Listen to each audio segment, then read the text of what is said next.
Hello my dear students, welcome to Clifford classes. তোমরা যারা 2024 সালে বিভিন্ন কলেজে অ্যাডমিশন নিয়েছো, যারা ইকোনমিক্স অনার্স বা পাশে নিয়েছো, তোমাদের অনেকের ইকোনমিক্স মেজর বা মাইনর হিসাবে আছে। ক্যালকাটা, কল্যাণী, বর্ধমান, বারাসাত স্টেট বিভিন্ন ইউনিভার্সিটির ইকোনমিক্সের সিলেবাস মোটামুটি এক। আজকে আমরা ইকোনমিক্সের ইউনিট 1 থেকে স্কোপ অ্যান্ড মেথড অফ ইকোনমিক্সের কিছু অংশ আলোচনা করব। শুরু করা যাক আজকের আমাদের আলোচনা।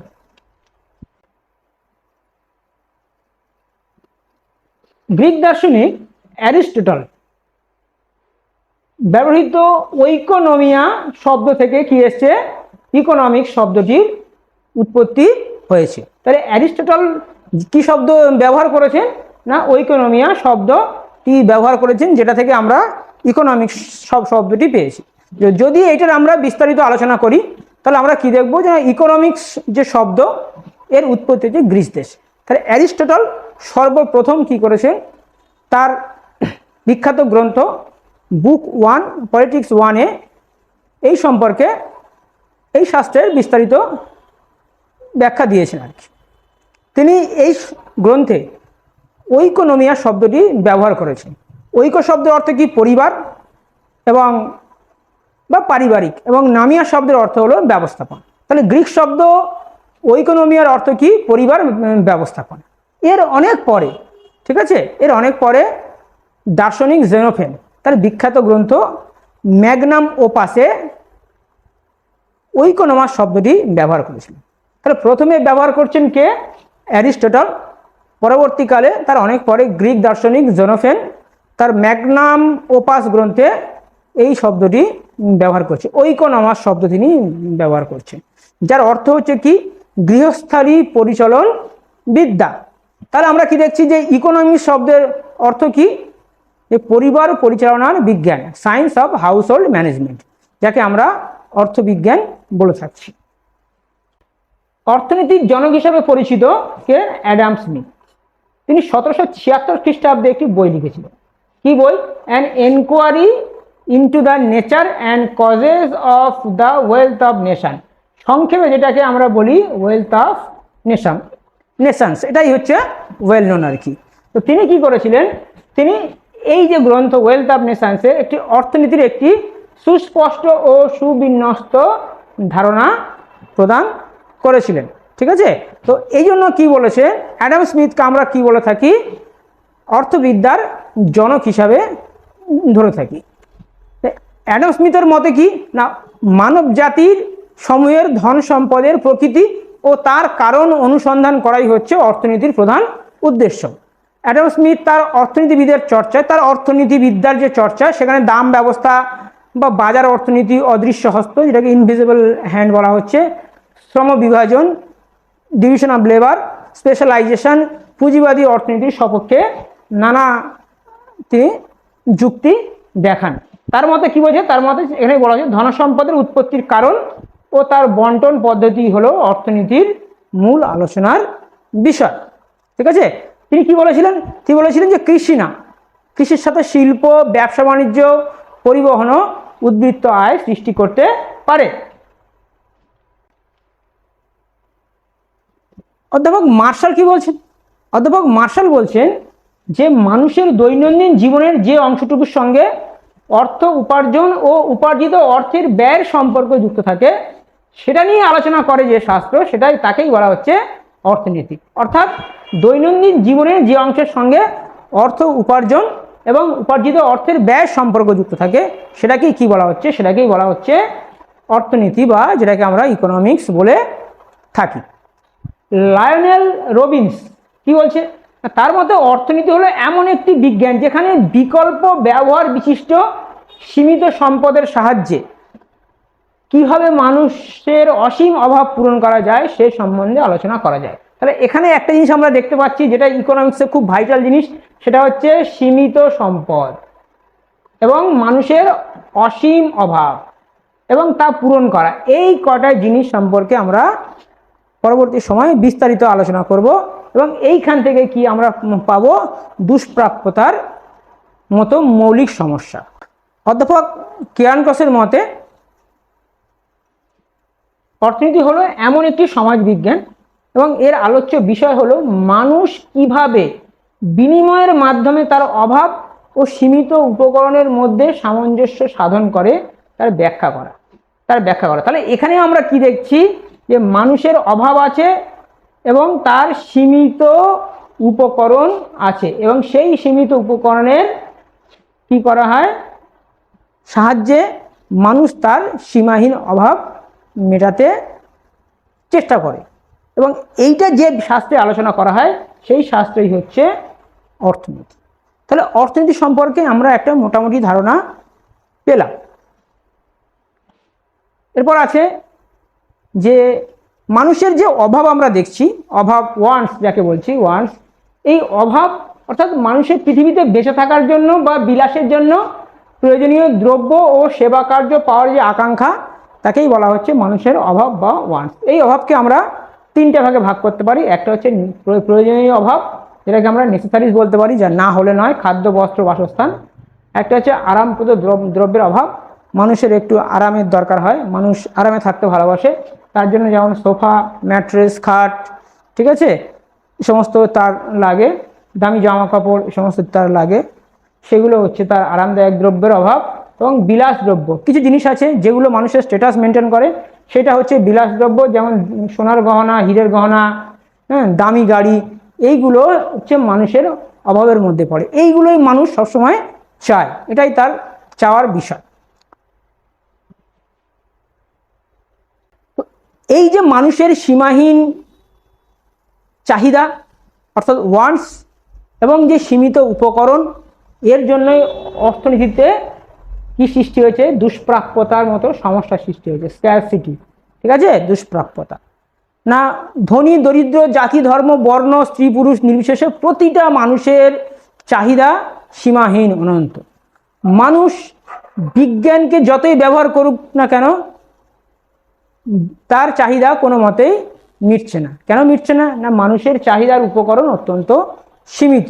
তো এই যে সীমিত সমস্যা, এই যে সীমিত উপকরণ এবং অসীম সমস্যা, এর জন্য এই দুষ্প্রাপ্যতা সমস্যার সৃষ্টি হয়েছে। এবং এই দুষ্প্রাপ্যতার মতো মৌলিক সমস্যাকে কেন্দ্র করে 6টা প্রশ্ন আমরা এখানে পাবো, 6টি প্রশ্ন। কি? প্রথম কথা হচ্ছে দেশের সহজলভ্য সম্পদের পরিপূর্ণ নিয়োগ হচ্ছে কিনা, অর্থাৎ দেশে যে সম্পদ আছে সেই সম্পদকে পরিপূর্ণ মাত্রায় নিয়োগ করা যাচ্ছে কিনা বা সম্ভব হচ্ছে কিনা।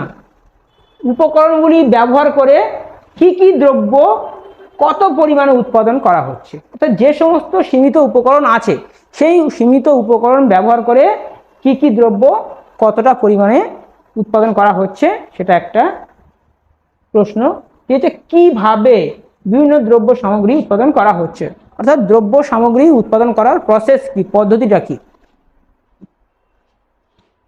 আর কি আছে, কিভাবে উৎপাদিত দ্রব্য সামগ্রী ও সেবা কর্ম দেশের মানুষের মধ্যে বন্টন করা হচ্ছে, অর্থাৎ যা কিছু উৎপাদিত হচ্ছে সেটা দ্রব্য সামগ্রী হতে পারে, সেবা কর্মও হতে পারে। তো সেই সার্ভিসেস, প্রোডাক্ট অ্যান্ড সার্ভিসেস, সেগুলো কি করা হচ্ছে না দেশের মানুষের মধ্যে কিভাবে বন্টন করা হচ্ছে। 5 নম্বর হচ্ছে উৎপাদনের উপকরণগুলি, অর্থাৎ ল্যান্ড, লেবার, ক্যাপিটাল, অর্গানাইজেশন, যে 4টে মূল বিষয়, সেগুলো কি দক্ষতার সঙ্গে ব্যবহার করা হচ্ছে, অর্থাৎ ফুললি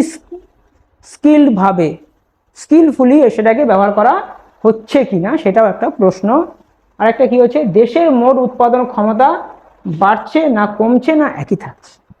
এই যে 6টি মৌলিক সমস্যা, এই 6টি মৌলিক সমস্যা এসে যাচ্ছে এবং এই 6টি মৌলিক সমস্যাকে কেন্দ্র করে পরবর্তী সময়ে আরও কতগুলো সমস্যা আসছে।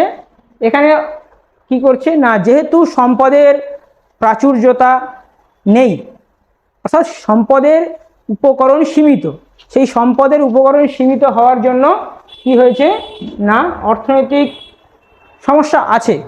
যেহেতু সম্পদ সৃষ্টির উপকরণ বা উপাদানগুলি সীমিত, সেই সীমিত উপকরণকে কাজে লাগিয়ে মানুষ কি করে, সম্পদ তৈরি করে।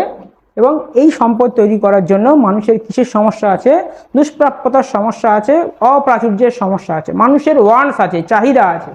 তো এই অর্থনীতিবিদ, আধুনিক অর্থনীতিবিদ স্যামুয়েলসন, তিনি কি বলেছেন, তিনটি ভাগে ভাগ করেছেন এই সমস্যাগুলিকে। প্রথম কথা হচ্ছে কোন কোন দ্রব্য কি পরিমাণে উৎপাদন করা হচ্ছে, what and how much to produce, কিভাবে বা কি পদ্ধতিতে উৎপাদন করা হবে, হাউ টু প্রডিউস। ঠিক আছে, একটা হচ্ছে কাদের জন্য এগুলো উৎপাদন করা হবে, যে সমস্ত জিনিস উৎপাদন করা হবে সেই উৎপাদন করা সামগ্রীগুলি কারা কনজিউম করবে, কারা ভোগ করবে। ঠিক আছে, ফর হোম টু প্রডিউস। এই তিনটি মৌলিক সমস্যার কথা তুলে ধরেছেন আধুনিক অর্থনীতিবিদ লায়নেল রবিন।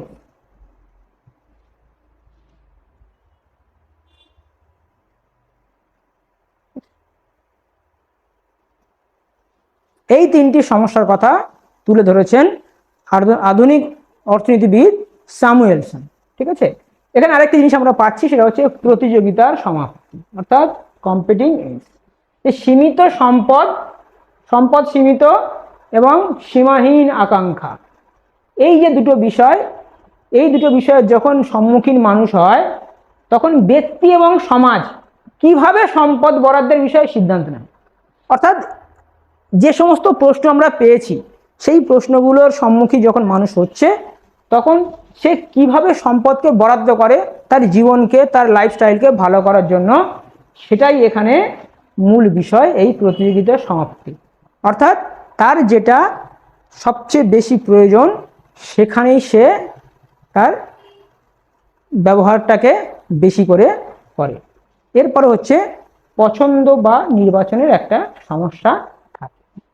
পছন্দ বা নির্বাচনের যদি আমরা সমস্যাকে দেখি তাহলে আমরা কি দেখব না, দুষ্প্রাপ্যতাই পছন্দের সৃষ্টি করে। আমরা আগে দেখেছি যে দুষ্প্রাপ্যতার জন্য মানুষের কি হয়, বিভিন্ন সমস্যার সৃষ্টি হয়।